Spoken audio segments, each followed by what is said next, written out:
So I'm here on Vision, doing an interview with an ex-BBC reporter. Bit jealous of that, by the way. Never made it to the BBC, me. How are I you? wasn't. I'm good, thanks. I wasn't often in front of the mic. I was mainly pulling the strings behind. Ah, right. So how do we pronounce your first name? Is it Lisa? It's Lissa, yeah, yeah. Lissa, right. Dutch family. Blame Dutch my mum. family. Oh, Yeah. brilliant. Okay, first of all, now you used to be a TV reporter. A Um, radio, well, yeah, a radio yeah. reporter. Producer, yeah. Yeah, No, no, radio no. Never producer. liked the telly. Yeah, Okay, so um, you decided to become a teacher. yeah. But how is this whole remote learning as a teacher? Because everybody wants to know, because people homeschooling, it's a nightmare. My wife's a school teacher. I know she's up until 2 o'clock in the morning pre-recording video lessons. So how is it? Well, it's 8 o'clock at night, and I'm still prepping my lessons. But I have to say, I'm grateful for my background in media because it's definitely meant I felt a bit more confident, about effectively recording lessons and presenting lessons. There's a lot of transferable skills there. I mean, the thing is, I suppose it's like making 5 radio programs a day, and it's back to back, and it's like 22 times a week. Oh dear. That's the problem. So you work at Tilly School then, which is a local Yeah, school in Macclesfield. We've been there to school of the week a number of times. Anyway, it's a great school. yeah, it's fab. Your boss there is Mr. Botway, isn't it? Manny Yeah, Botway. Mr. Yeah. Botway. Yes, Well, Mr. Botway. I Yeah. love the way he speaks. He's fabulous, He isn't he? commands a presence, doesn't he, that man? Yeah, totally. And the kids love him. He's brilliant. He's the reason I applied, because I saw his, I'm not from Macclesfield, and I saw his TEDx talk, and I was just like, oh my God, I've got to work at this school. Please accept me. And he did. He took a chance on me changing careers. So, what made you give up the media and go for teaching? Well, if I'm being really honest, I was lecturing at I'd been asked to lecture at Staffordshire University in radio production and presenting, and I was really enjoying that. And then I went for a cup of tea with a mate who's the assistant head at Hope Valley College over in where I live in Derbyshire. And he said, there's £26,000 tax-free bursary. And I was like, wow. What, just to retrain? And I don't have to do it if I don't like it. And they said, no, you don't have to do it. Check with the DFE. You didn't have to do it if you didn't like it at the end. And then £5,000 to learn Spanish as well, because I'd always spoken French but not Spanish. And I was like, this is too good to be true. I was loving teaching. And I thought, well, I'm never going to do it full time. I'll always just combine it with the journalism. And I've fallen head over heels. Is it I love easier? it. Do you think it's easier than journalism then, truthfully? Yeah, it is. There's you're in a more supportive environment. I don't know what your radio station's like. Sorry, but, I think they didn't give it away there. I love the BBC, but at the same time, it's pretty cutthroat. You know what it's like. It's a tough environment. It's totally unpredictable. You never knew what was going to happen, whether there's going to be, a war the next day, or some big politician resigning. So you could never plan your life. Whereas teaching, I get my timetable in September and I know what I'm doing every hour of the day through to July. The kids are brilliant. I've never felt younger and I've never felt older simultaneously in my entire life. They can totally take you down in a second. And it's fun. The staff are lovely. Teachers are if your partner's a teacher, they're the funniest, most supportive, they're just, brilliant. I love it. And I must admit, they know how to party as well, do teachers? I couldn't possibly comment. Pre-COVID. Oh, yeah. Yeah. Anyway. So what do you think is if you had to pinpoint the one point that is most rewarding about being a teacher, what would it be? It's those little breakthrough moments. I was going to say, don't say the pension and the fact you're set up for life. Well, obviously, and the holidays every 8 weeks as well. Yes. No, it's those little breakthrough moments. I had one this morning. I was teaching my year 7 class Spanish pronunciation, and they've got quite a big chunky text, and we got to the end. It's like, does anybody feel brave enough? I was just going to read it out and say, oh, this is how it is. And then I was like, oh, does anybody feel brave enough to have a go? And this little lad just read this whole paragraph in beautiful Spanish. They couldn't speak Spanish in September. It's amazing. It's those little moments that just make you go, oh.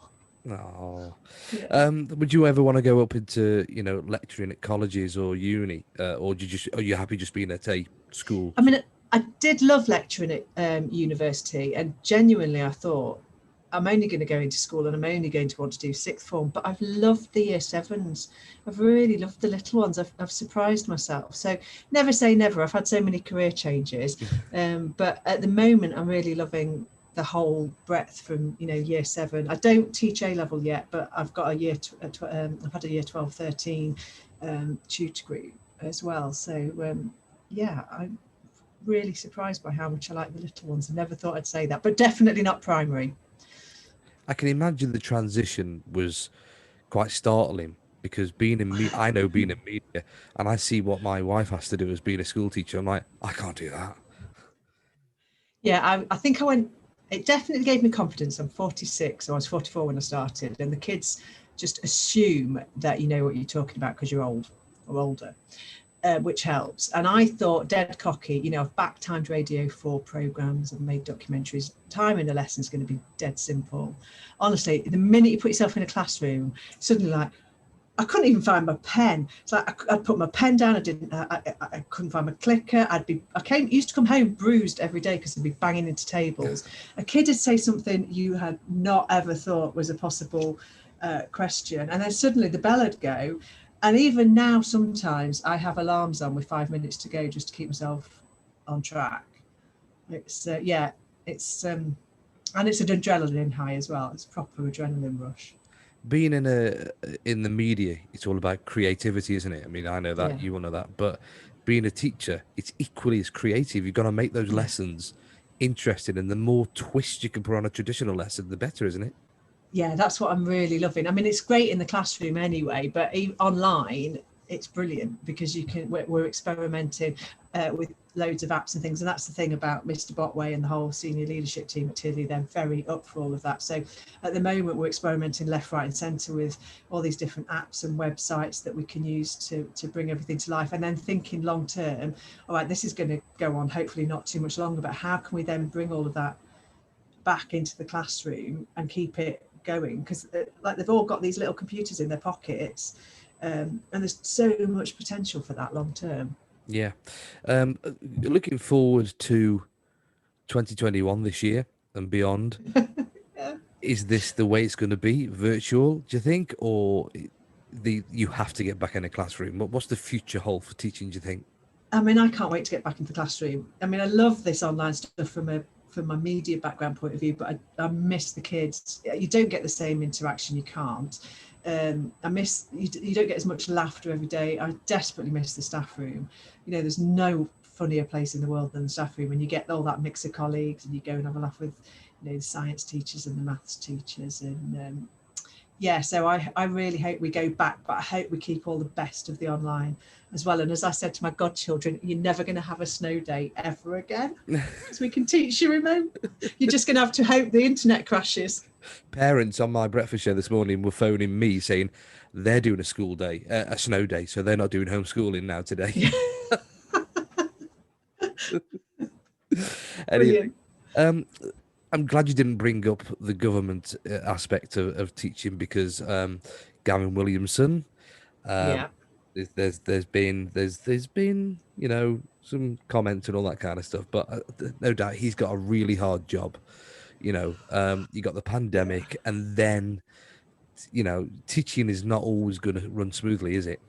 Yeah, no, I've done too many political interviews to say anything about what I think about Gavin Williamson. So I'll go no comment on that. But Yeah. God, I would not want to be in government. I used to, when I was 18, it was my absolute desire to be a prime minister. But there's no way you could not pay me. I used to work in politics and then a political journalist. There was no way you could pay me to be in politics now. I mean, you look at them and they look absolutely drained. But yeah, Is there not an is easy there job. is there? I remember reading, and I did a piece about this a few years ago about the worrying lack of teachers in the industry. Is that still the case? Is there a lack of teachers even now? It depends. It varies from subject to subject. There's still a shortage. I'm at MFL Modern Foreign Languages. There's still shortages there, so I can't speak to every subject.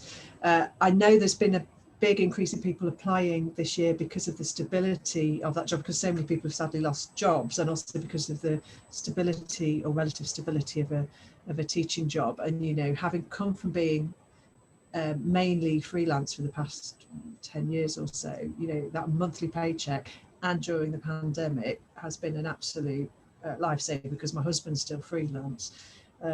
So, you know, I think it's a tough job. And I'm not don't want to make out that it's easy, and it's really emotionally draining, but it is super rewarding. So I can see, I mean, I've had conversations with people who are thinking of applying.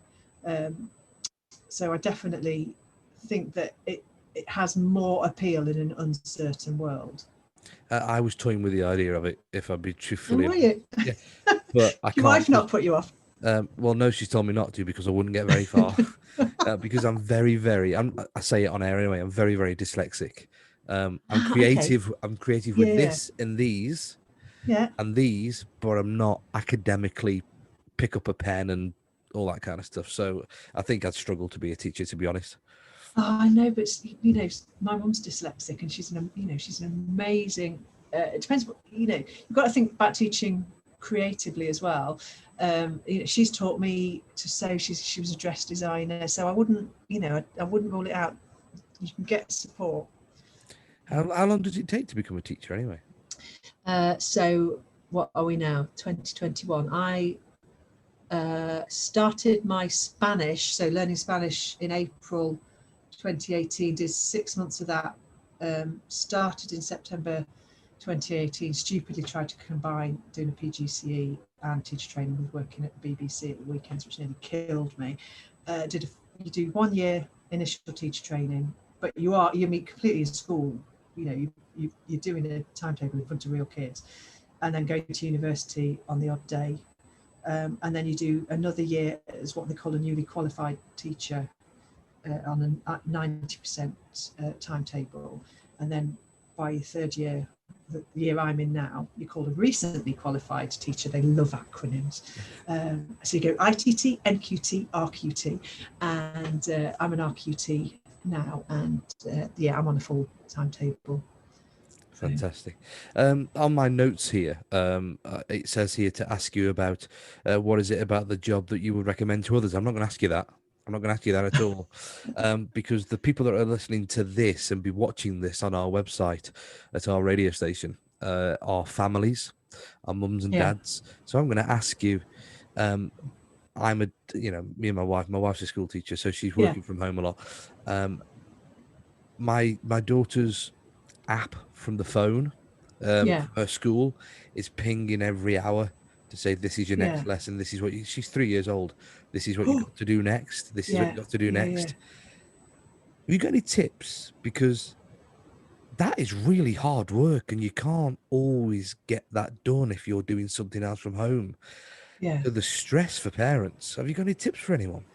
Yeah, and I think there's a lot of stress for the kids as well. You know, everybody's learning this complete new way of being. And I think top tip, relax, be kind to yourself, keep in touch with your teachers. Remember, we're all sending stuff out from different subjects, trying to do our best, and it's difficult for us to see the big picture. So if you're struggling at all, get in touch with, there'll be a head of year, or if you're primary school, you know, the head teacher or whoever's in charge, and just say straight away, I'm struggling, I'm not coping with this. Mute the apps, disable the notifications, and then decide to go in at the end of the day and say, what have I got on tomorrow, and make a paper list. You know, there's nothing better than a bit of paper and pen. I'm sitting here, still have a good old fashioned, you know, bit of paper planner, and realise that we're all learning how to do So, I mean, things. so through the day, my daughter will have, and I'm assuming that other mums and dads will have the same sort of thing on a Teams meeting or whatever it is. Yeah, But she gets these lessons. She must have about 6 or 7 during the day. Now, even though my wife's a school teacher, she'll say, "Oh, she's only done 3. Don't worry about that." Is that the yeah. case? Does it not matter if you don't do all the whatever they send? I mean, I don't know for primary school. I mean, as far as possible, we'd like everybody to be keeping on track as much as they can, but everybody has to work at their own level, and this will be varying levels of stress for different students. Some students are absolutely loving this and lapping it up. They wouldn't want to go back into the classroom. They're working on their own. They can get on with it. They haven't got the hassle of people distracting them. And then there are kids who are super sociable, very extrovert, who are desperately missing friends, finding this a really depressing experience, and it's lowering their spirits. And then there are, there's a whole gamut, everybody in between. So, teachers make judgments, parents have got to make a judgment, and you've all got to talk to each other. And also the children, the students matter as well, don't they? Yeah. So have you got any tips for students that might be watching this because they know you from Tiddy School, and they're just like, I can't cope with everything going on? What would you say to them? Prioritise French. Do French and Spanish homework first. No, honestly, start. If you are worrying about anything, none of this is worth losing a minute's sleep over. All right, we are all human. We're all having moments when we're crying about this. I burst into tears on the first day back because I thought I got to walk 10 minutes to the toilet around the one-way system. We're all bursting into tears at one point or another. So first point of call, talk to mum or dad or whoever's looking after you. And then secondly, remember, I know it's difficult to believe, but your teachers are human. They will understand, and we are really desperately trying to help you. All right. So just get in touch with us and we can adjust things for you. All right. And your teachers can talk. And if you don't feel like, if you don't want to disappoint mum or dad, then drop your teacher a line, and your mum and dad can talk to your teachers. It will all work out. You're doing so amazingly well, and they're making me so proud, and the whole school would say that. Mr. Potter would say that. He's overwhelmed by how well everyone's doing. Well, listen, thank you very much for your time. I'm not going to try and pronounce your name again because I'll probably get it wrong anyway. Just call me Mrs. Cook. Mrs. Cook. There, that's better. That's easier to do. So give my regards to all your colleagues, by the way, at Tiddy School, because we've got a good relationship through the radio station and the school as well. And would you come back to us a bit later on during the lockdown, just for a recap and how are things going and all that sort of thing? Yeah, of course. I'd absolutely love to. Do you want a French lesson or a Spanish lesson? Can we teach you? I would love a Spanish lesson. Give you some. Yeah. We'll give you an online lesson. When I was a lot younger, I used to pretend that I could speak Italian or Greek because I got that look about me. I can't. I'm from Stoke-on-Trent. I can't do any of that. But I used to go. We'll teach you some Spanish. Oh wow! That could be a challenge. Yeah. We'll get that in the diary. Thank you very much for your time and stay safe. Thank you very much.